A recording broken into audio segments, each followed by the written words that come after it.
Welcome back to an episode of car talk. China के अंदर real estate industry ने उनका काफ़ी ज़्यादा साथ दिया, उनकी जीडीपी ग्रोथ के अंदर उनको काफ़ी बड़ा एक प्लेटफॉर्म दिया जिसके अंदर काफ़ी सारी उनकी एम्प्लॉयमेंट भी जनरेट हुई, काफ़ी उनका सारा इकॉनमी बेहतर हुई। अब ये पॉइंट आ चुका है कि वहाँ पे काफ़ी बड़ा क्राइसिस आ चुका है। कहा जाता है कि वहाँ पे करोड़ों फ्लैट्स हैं जो बने पड़े हैं और वो कोई यूज़ नहीं कर पा रहे क्योंकि वहाँ पे कोई अफोर्ड नहीं कर पा रहा और उनकी पेमेंट्स रुकी हुई हैं। तो ये बात करते हैं कि वहाँ पे ये सारा चल क्या रहा है और क्या क्राइसिस और कैसे वो इससे निकलेंगे। आइए बात करते हैं।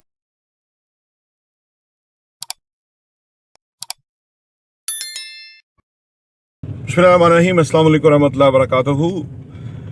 चाइना के अंदर जी जिस तरह एक होता है ना, गरीब आदमी के अपने मसाइल हैं और अमीर आदमी के भी मसाइल हैं, लेकिन मसाइल की नोयत फ़र्क है। जैसे गरीब आदमी के पास घर नहीं है और अमीर आदमी के पास इतने असासे हैं कि वो सोचता रहता है किसको बेचें, किसको ना बेचें, किसको मेनटेन करें। तो इस तरह के बहुत सारे मसाइल हैं। तो आप देखें दोनों के मसाइल मुख्तलिफ हुए।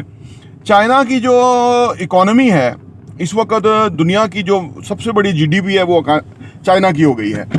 कभी अमेरिका था, ये पिछले साल से आप समझ लीजिए तकरीबन 2 साल से चाइना की इकॉनमी जो जीडीपी है ना, टोटल जीडीपी वो 120 ट्रिलियन डॉलर हो गई है और अमेरिका की जीडीपी जो है वो 90 ट्रिलियन डॉलर है। अच्छा, पहले मैं जीडीपी को जो आपको एक्सप्लेन कर दूं, जो वो लोग जो उस हवाले से समझना चाह रहे हो, क्योंकि आगे बात जो हमारी इसी पे चलेगी सारी फर्दर। थोड़ी वीडियो लंबी हो जाएगी, उस पर माजरत, लेकिन ये है कि काफ़ी डिटेल इन्फॉर्मेशन है वो मैं आपके साथ शेयर करना चाहता हूँ। अमेरिका की क्यों पीछे रह गई और चाइना की क्यों आगे बढ़ गई, उसमें 2-3 बड़ी बुनियादी वजूहात हैं। किसी मुल्क की भी जो है ना, जितनी चीज़ें लोग गुड्स और सर्विसेज जो है ना वो लेते हैं, खरीदते हैं, पैसे खर्च करते हैं, वो जीडीपी ग्रोथ आपकी कंसिडर होती है। आपने देखा हमारी इमरान खान साहब के दौर के अंदर 6% जो तरक्की की शरह थी वो 6% थी। अब हम रिसेशन में हैं। अब रिसेशन क्या है? किसी मुल्क की जो इकॉनमी है 6 महीने तक अगर वो डिक्लाइन की तरफ आती जाए, जैसे हमारी 6% से अब 2% तक हम पहुंच गए हैं और अगले साल शायद हम 0% पे पहुंच जाएं, तो जब वो 6 महीने मसलसल डिक्लाइन करती रहे तो उसको रिसेशन कहते हैं। दुनिया भर में ये होता है। तो पाकिस्तान का बुरा तरीन रिसेशन पीरियड ये चल रहा है, जिसकी वजह से महंगाई है, बहुत कुछ है, ये तो लंबी हो जाएगी बात। तो हम सीधा जीडीपी पे आते हैं कि वो जो चाइना की जीडीपी है वो ऊपर निकल गई और अमेरिका के नीचे है। इसमें 2-3 और भी फैक्टर हैं। जो चाइना की जीडीपी है वो actually progress based, development based GDP है। यानी वहाँ रोड्स बने, टनल्स बने, वहाँ पे बिल्डिंग्स बनी, रियल एस्टेट बहुत बड़ा जो है ना वो प्रोजेक्ट्स बने। यानी इस वक्त 6 करोड़ बिल्डिंग जो हैं, 6 करोड़ अपार्टमेंट जो हैं, 54 उनकी जो छोटे शहर हैं उन्होंने आबाद किए थे, यानी उन्होंने तैयार किए थे। और देखिए दुनिया भर का स्टील चाइना ले गया था और वो जाके बनाता रहा। तो अब आप देखें कि 54 उन्होंने छोटे शहर आबाद किए थे, जो अपार्टमेंट बिल्डिंग बनी, 6 करोड़ अपार्टमेंट बने जिसमें 18 करोड़ लोग रह सकते थे, लेकिन वो खाली हैं। तो लेकिन जीडीपी का उन्होंने जो टारगेट बनाया था चाइना ने, और वो टारगेट अपनी रियासतों को दिया था कि भाई आपकी जो हमारी जो जीडीपी है वो बढ़नी है। तो हर रियासत का टारगेट था और उस टारगेट को जो भी चाइनीज प्रेसिडेंट है उन्होंने उसको बड़े पर्सनल फोकस किया था। लोगों को, ऐसे लोगों को लगाया था कि जो वो उधर रियासतों में ग्रोथ दिखा सकें, और ग्रोथ दिखाने के लिए उन्होंने रियल एस्टेट का सहारा लिया था। जैसे इमरान खान साहब ने मिनिस्ट्री का वो सहारा लिया था कि भाई पाकिस्तान में इकोनॉमिक एक्टिविटी जनरेट हो, लोग पैसा कमाएं और पैसा जो है वो इधर लगे और वो लोगों को एम्प्लॉयमेंट मिले। तो चाइना ने भी इसी मॉडल को बड़े पैमाने पे कर दिया। अब उन्होंने जो रियासतों को जो अपने को टारगेट्स दिए थे कि भाई आपकी इतनी ग्रोथ होनी चाहिए, इतनी ग्रोथ होनी चाहिए, तो उन ग्रोथ हासिल करने के लिए उन्होंने अपार्टमेंट बिल्डिंग को रिवाज दिया कि भाई, और फिर उन्होंने कर्जे दिए चाइना गवर्नमेंट ने बिल्डर्स को कि आप बिल्डिंग बनाएं। तो वो ये हुआ कि वो बिल्डिंग उन्होंने बनाई और गवर्नमेंट से जो कर्जे लिए, लेकिन अब उधर सूरत ये हो गई कि बिल्डिंग तो खड़ी हो गई, रेडी हो गई, बन गई, लेकिन वहाँ कोई रह नहीं रहा, गूस्ट बिल्डिंग हो गई, लोग खरीद नहीं पा रहे, ठीक है ना। तो वो अब एक क्राइसिस क्रिएट हो गया, क्योंकि उन्होंने जो बिल्डर्स थे उन्होंने गवर्नमेंट से कर्जे लिए हुए थे और उस गवर्नमेंट के जो कर्जे लिए हुए थे वो पे बैक नहीं कर पा रहे थे।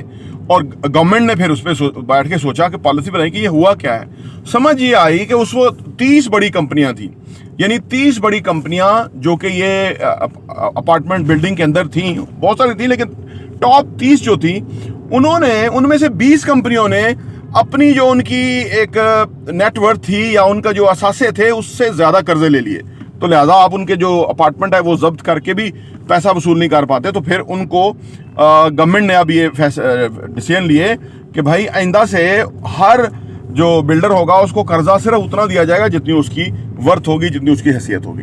तो अब ये इसमें आगे बहुत सारी बातें हैं, मैं उसको शायद एक दो वीडियो में हम कर लें, क्योंकि इसके ऊपर ना बड़ी एक केस स्टडी है हमारे लिए, पाकिस्तान के लिए और पाकिस्तानियों के लिए समझने की बात है। तो वो कंपनियां, अच्छा अब ये जो कंपनी थी उनमें से एक कंपनी थी जो कि बड़ी कंपनी थी, सबसे बड़ी।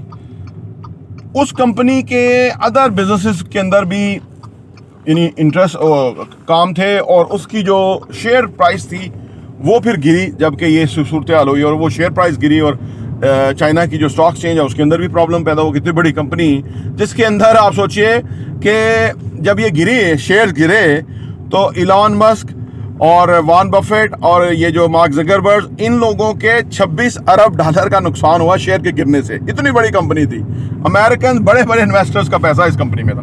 खैर जो अच्छा इनकी ग्रोथ तो इस तरह हुई। अब उस ग्रोथ के अलग उनके चैलेंजेस हैं, वो अपनी जगह है। अब आ जाए अमेरिका की, कि अमेरिका क्यों नीचे या अमेरिका वाला किसी और दिन कर दे, अभी सिर्फ चाइना को रखें ना। अमेरिका मैं किसी और दिन बताऊंगा। वैसे मुख्तसर बता दूं कि अमेरिका की जो इकोनॉमी है ना वो सर्विसेज बेस्ड इकोनॉमी है, यानी सर्विसेज बेस्ड तरह से कि वहाँ बर्गर लोग खाते हैं, जंक फूड बहुत बिकता है, ये उनकी इकोनॉमी है। वो जंक फूड खाते हैं, उसके बाद वो टैक्सी लेते हैं, और टैक्सी लेके हॉस्पिटल जाते हैं, हॉस्पिटल से इलाज करवाते हैं, सर्विसेज लेते हैं, और इससे उनकी जो है ना वो इकोनॉमी जो जीडीपी है ना वो बढ़ती है। अब ये जीडीपी कंजम्पशन बेस के ऊपर है, चाइना की जीडीपी प्रोडक्शन बेस के ऊपर है, जिसमें रोजगार के मौके और फिर वो असासे बन रहे हैं, चाइना डेवलप हो रहा है। तो ये दोनों भी मतजाद है, इसलिए चाइना इस मामले में बहुत ही अक्लमंद रहा कि उसने जो अपनी जीडीपी थी उसको स्ट्रॉन्ग बेसिस के ऊपर खड़ा किया। अच्छा अब ये जब ये अपार्टमेंट बन गए और ये जो वो लोग नहीं ले पा रहे और अपार्टमेंट रेडी है, कोई रह नहीं रहा, गूस अपार्टमेंट है, तो वो जो सूरत हाल ये हुई कि अब मामला ये है कि वहां एक और अजीबोगरीब क्राइसिस है।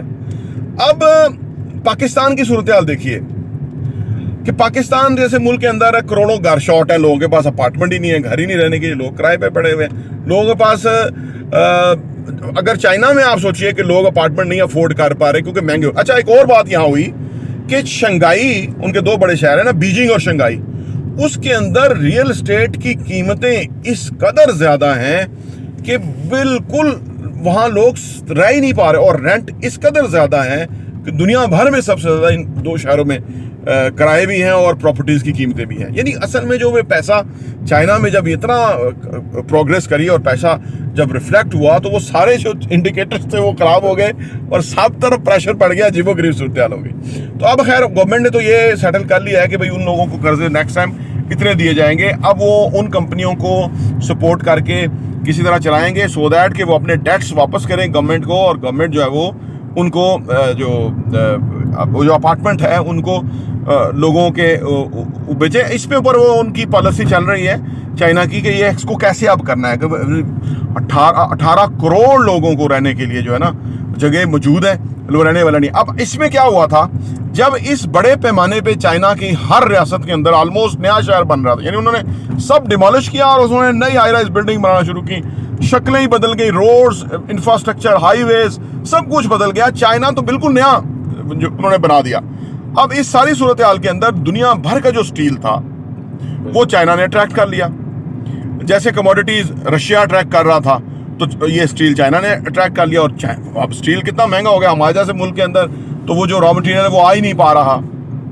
और अब आप देखिए हमारी कौम भी और हमारी हुकूमतें क्या वो लोग स्टील के ऊपर स्टील को होल्ड करके उसके ऊपर महंगा प्रीमियम लेना चाहते हैं और वो उससे फायदा उठाना चाहते हैं। तो मतलब अजीबोगरीब है। तो चाइना का जो ये क्राइसिस है, ये जो क्राइसिस समझ लें वो अमीर आदमी का क्राइसिस है समझ लें। जिस तरह उसके पास अब असासों की बताता है, उसे समझ नहीं आ रही है किसको बेचे, किसको जोड़े, किसको रेडी करे, किसको किराए पे लगाए, किसको क्या करे, ये इस किस्म का प्रॉब्लम है। लेकिन हमारा प्रॉब्लम ये है कि हमारे लोगों के पास घर नहीं है, अपार्टमेंट नहीं है, ठीक है ना। तो अगर उस वहाँ के जो लेकिन हमारे देखो ना मामला तो आता है इन्वेस्टमेंट का ना। तो ये चाइना के मामले के अंदर अब ये सारी सूरत हाल है कि जिसके ऊपर चाइना के जो अथॉरिटीज़ है, गवर्नमेंट है, वो उसके ऊपर एक्शन ले रही है और वो इस सूरत से निकल जाएंगे। इतनी चीज़ बनी हुई है ना, कहीं गई भी नहीं चीज़, तो वो डिफ़ॉल्ट तो वो कंपनियां करेंगी नहीं, क्योंकि उनका तो बहुत बड़ा स्टेक जो है ऑलरेडी चाइना गवर्नमेंट के कंट्रोल में। फिर डिक्टेटरशिप है वहाँ पे, वो चीज़ों को हैंडल करना, चीज़ों को कंट्रोल करना, वो उनके लिए कोई इतना बड़ा मामला नहीं है। तो चाइना का जो क्राइसिस है वो अमीर आदमी का क्राइसिस है, या वो खाते पीते मामले का क्राइसिस है, और वो सेटल होना बहुत आसान है। पाकिस्तान वाली सूरत हाल नहीं है कि जहाँ लोगों के पास करोड़ों घर शाड़ है। लोग आमतौर पर समझते हैं, आप देखें ना, हमारे लोग ग्राउंड रियलिटीज को समझते हैं। कुछ लोग हमें भी कहते हैं, कोई देखिए जी चाइना में अपार्टमेंट का क्या हुआ, तो आप यहाँ अपार्टमेंट कह रहे हैं। ओ भाई, यहाँ तो लोगों के पास चीज़ें मौजूद ही नहीं है, और आप जिस कीमत में बन रही हैं कोई खरीद नहीं पा रहा, यानी वही खरीद पा रहा है। और आने वाले टाइम में ये बहुत और महंगी हुई। उस दिन हम वो देखिए, हम असल में ना चीज़ों को विजन कर रहे होते हैं ना, रियल एस्टेट के मामले में, जो कि हमारा प्रॉपर्टी विजन टीवी है। तो विजन करते हुए हम जो कैलकुलेशन है वो सम टाइम ऐसे, उस दिन मैं वीडियो कर रहा था, उसमें मैंने कहा कि ये 18 लाख रुपए डाउन पेमेंट वाला अपार्टमेंट है, 1 बेड, ये तो कुछ भी नहीं है, इतने का तो मोटरसाइकिल नहीं मिलता। अब मैंने आज कह दिया, लेकिन मैंने 5-10 साल को आगे रख के सोचा था कि 18 लाख का मोटरसाइकिल 5-10 साल के बाद नहीं होगा। बस ये टाइम का फर्क है। लेकिन जो लोग आज मुस्तकबिल को सोचते हुए बात करते हैं या विजन करते हैं, चीज़ों को कर सकते हैं, वो ज़्यादा फ़ायदा उठाते हैं। तो पाकिस्तान में आप देखें जिस रेशो से हमारा करेंसी डिवैल्यू हो रहा है, अल्लाह ना करें डिवैल्यू हो, मैं नहीं कह रहा, लेकिन देखिए हमें अल्लाह से दुआ भी तो करनी है, लेकिन हमें वर्स्ट केस सिनेरियो भी तो देखना है।